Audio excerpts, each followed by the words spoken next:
I never thought I'd have to tell this story. Some truths are like cracks in the foundation of your life, small at first, invisible even, until one day, everything starts to break around them. For 15 years, I built my world on something I thought was solid. But when my son looked at me that night, I realized the truth had been waiting all along, silent but alive, just beneath the surface. It was a quiet evening, just the two of us at home. My wife, Claire, was working late, and Ethan was upstairs in his room. He had turned 15 a few months earlier, and lately, he'd been different. Not in a bad way, just quieter, more distant. Teenagers, right? You tell yourself it's just hormones or stress or growing up, but deep down, you know when something's different. That night, I felt it stronger than ever. I was washing the dishes, the house silent except for the soft clinking of plates. I remember the feeling, this heaviness in my chest, like a warning I couldn't understand. Then I heard his footsteps coming down the stairs. Slow, uncertain. When he stopped in the doorway, I turned and saw his face. There was fear there, but not the kind that comes from trouble at school or a bad grade.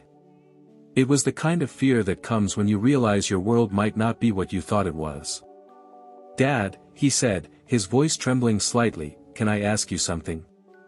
I smiled, trying to sound casual. "Of course, buddy. What's up?" He hesitated, pulled out his phone, and held it out toward me. "Who is this?" he asked. On the screen was a photo. Old, faded, scanned from somewhere. I looked at it, and at first, I didn't understand. A hospital room. A woman on the bed, Claire, holding a newborn baby. And next to her, a man I didn't recognize immediately, holding her hand, smiling down at the baby like it was the most beautiful thing he'd ever seen. It took me a few seconds to realize why the image hit me so hard. The man in the picture wasn't me. My chest tightened. My vision blurred. For a moment, I forgot how to breathe. "Where did you get this?" I asked. He didn't answer. He just looked at me, eyes wide and wet, waiting. Waiting for me to confirm the thing he already feared. I wanted to lie. God, I wanted to. I wanted to tell him it was nothing, that it was some old friend, that there was an explanation. But the truth was staring back at both of us, and I could feel it clawing its way out of me. "Dad," he whispered again, "is this my real father?" Those words. I'll never forget the way they sounded. Not angry. Not accusing. Just broken. I felt something inside me collapse. For 15 years, I had been his dad, through every scraped knee, every late-night fever, every science project, every heartbreak. And now, in a single moment, it felt like all of that could vanish. I told him to sit down, but he didn't move. He just stood there, silent. So I sat down instead. My hands were shaking. "Ethan," I said softly, "before I answer that, you need to understand something. No matter what you saw, no matter what you think, I am your father. I always have been." He blinked hard, fighting tears. "But why didn't you tell me?" And there it was, the question I had feared for 15 years. I took a deep breath and told him the truth. When Claire and I met, we were young, stupid, and scared. We fell in love fast, maybe too fast. Things weren't perfect. We argued, broke up, got back together. There was love, but also a lot of pain. When she told me she was pregnant, I was terrified, not of being a dad, but because I could see something in her eyes I'd never seen before. Guilt. Doubt. I didn't ask then, not really. I didn't want to. I wanted to believe the baby was mine, that this was our fresh start. And when Ethan was born, the moment I saw him, I knew. I knew he wasn't mine by blood. His eyes, his hair, his smile, none of it looked like me. But none of it mattered. The moment I held him, I felt something I had never felt before. A kind of love that doesn't ask for proof. So I made a decision that day. I told myself that he was my son. That I would be his father in every way that mattered. And I kept that promise. Claire and I never spoke about it again. I think she thought I didn't know. Maybe she hoped I didn't. The man in the photo, his name was Daniel. They had been together briefly when we were apart. He died in an accident not long after Ethan was born.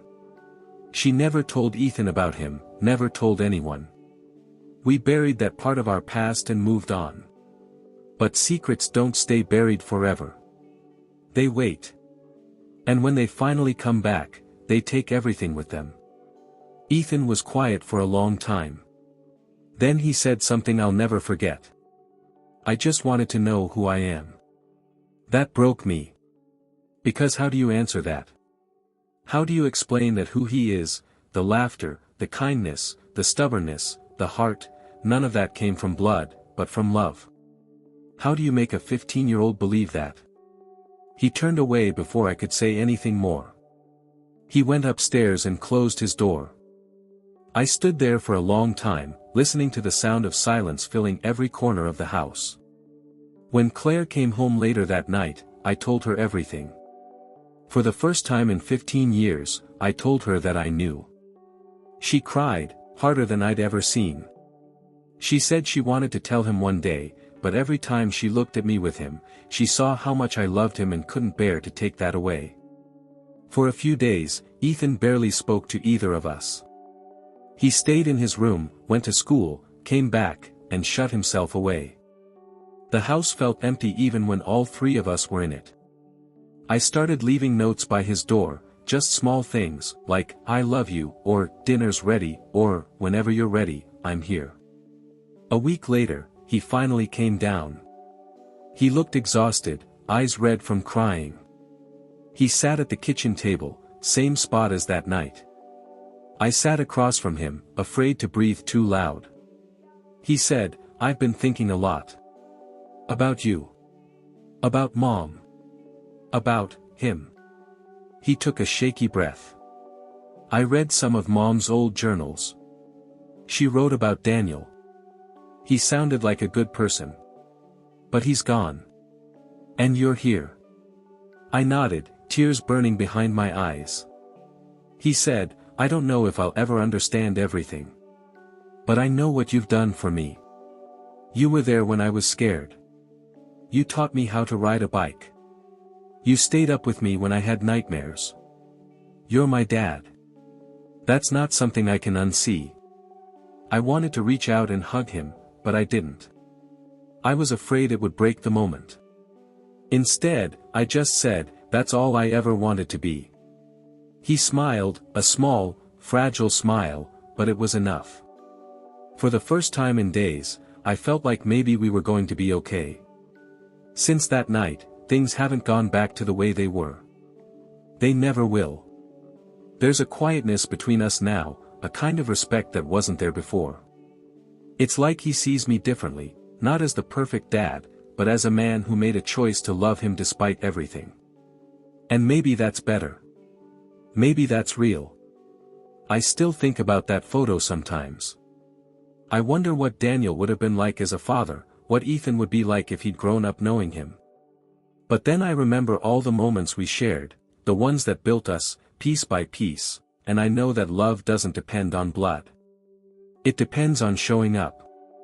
A few nights ago, we were sitting on the porch, watching the sunset. Ethan looked over and said, Dad, do you ever wish you'd told me sooner?